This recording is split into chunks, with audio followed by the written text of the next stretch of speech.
You're watching Talk with Audrey. Welcome back. For parents of children of all ages, well, back to school season is a perfect time to take stock of your child's physical and mental health. Joining me today to help prepare our children for a successful school year, Dr. Preeti Parikh, the Executive Medical Director at GoodRx. She's a board-certified pediatrician in New York City, and she has some tips to help you prepare your child for a healthy school year. Thanks so much for being here. Thank you for having me. Well, I'll tell you what, parents are all about tips when it comes to starting the new school year. So what are your top tips for parents as they get their child ready for a healthy school year? Well, there's three main areas that I always say it's really important to check in with your child and your pediatrician. So first is their physical health, making sure their immunizations are up to date. And if they do have any medical conditions like asthma or allergies, that you have an action plan in place where your pediatrician has given to your school an action plan. So in case your child does have an emergency, they know what to do. And also, if they do have a medical condition, that you have the prescription medications not just at home, but also at school, which sometimes can be an affordability issue. So talk to your doctor about if the medication's too expensive, what alternatives there are, or check out GoodRx.com because a lot of times you can get discounted prices for those medications. Another big area is mental and social emotional health. It has been a crazy 2 years, and regardless, school years can be very stressful and have lots of ups and downs. So talking to your child about what they're feeling and their emotions and how stress can present itself. Sometimes it could be the stomach pain that they're complaining about, or their heart is racing, or their breathing difficulty. Talk to them about, is it leading back to stress or anxiety? What's going on, and identifying those feelings. And then most importantly, what to do about it. Because it's important to teach our kids that stress is part of life, but there's ways to deal with it. So there are lots of ways to deal with it, but some examples could be closing their eyes, taking a deep breath, and giving them those toolkits so that they can have a successful year. And last but not least is checking in cognitive behavioral, which means, does your child have a learning disability? If they do, are the services set up at school? And what if they don't, but you're not sure? Maybe they do, because last year academically it didn't go well. And this summer you've been seeing them struggling to get that summer work done or get their reading done. Talk to your pediatrician and your teacher to make sure you get the testing and supported services that your child may need. All great tips. And I also think it's pretty easy, though, to recognize stress in adults. What are some of the signs of stress in children, especially young children? Yes, so sometimes they're complaining of a stomach pain. They're saying that their heart or their chest really hurts because their heart rate is really elevated or high. They're having sleep disturbances or irritability, crankiness, moodiness.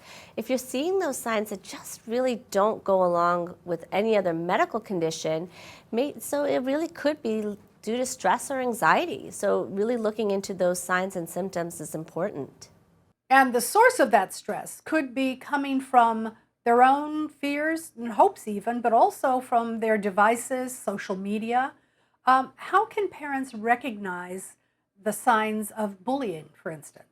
Yeah, I mean, there's a lot of data coming out, and we're still learning more and more, but especially adolescent girls, they're more prone to like depression and anxiety because of social media. So if you're seeing a lot of mood changes, you're seeing that they're becoming more irritable or withdrawn, and that you see them on their device a lot, it's really important to have a family media plan. And what that means is having a discussion with your child two ways. One is, if they are on social media, knowing who their friends are on, so you could keep track and see if there is bullying happen, that it needs to be transparent. You as a parent need to talk to your child, that you need to know who they're interacting with and really talk about the dangers of it. And that whatever goes out there is forever the next time they apply for a job, colleges, and that bullying is an open network when you put yourself out there too much. So making sure you set those boundaries. Another area to make sure of is also having screen time limits and making sure you have times in the day at home where there is no screens. Especially as adults, we need to also show as example. So mealtime, everybody in the family gets the devices out of the kitchen, have those conversations and bonding time. During their study time when they're studying for tests or exams, or just carving out reading time. Get those devices out of the room and make sure they have time where there's no screens. And last but not least, also an hour before sleep. This is true for young children, teenagers, adolescents, adults. An hour before, no screens, and get that time to decompress, get a book, and to help get a good night's sleep. So let's go back to prescriptions and the issues of affordability. How does GoodRx work? So GoodRx, you can actually put in the medication in your zip code and they can show you where in your area you can get the cheapest price, even without insurance. Sometimes you can get as low as 80% off the retail price. And it can give you a coupon and you can go to that pharmacy and use it to get a discounted price. You can afford the medications that you, your child, or your family needs and get the care that you need. So you just sign up and go to the app. You go to the app and it's free, or you can go to the website. It's free to sign up, and there's options there where you just put in your zip code and the name of the medication. You don't need to create where you would get constant. You have an option to get emails if you want. And we also have just launched a great resource to help educate our consumers on different health conditions and about their medications to really support them.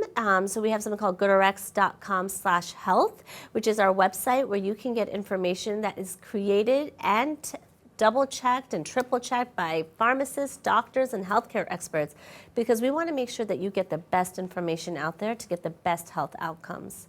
There you go. All right. Well, thank you so much for that information, because saving money on prescriptions is really important. Yeah, and especially during these tough times. Absolutely. And it's important to save in every way that you possibly can. So it's good to know that you might save on medications by going to GoodRx. Dr. Preeti Parikh, Executive Medical Director at GoodRx, has been my guest. Thank you so much for joining me. Thank you.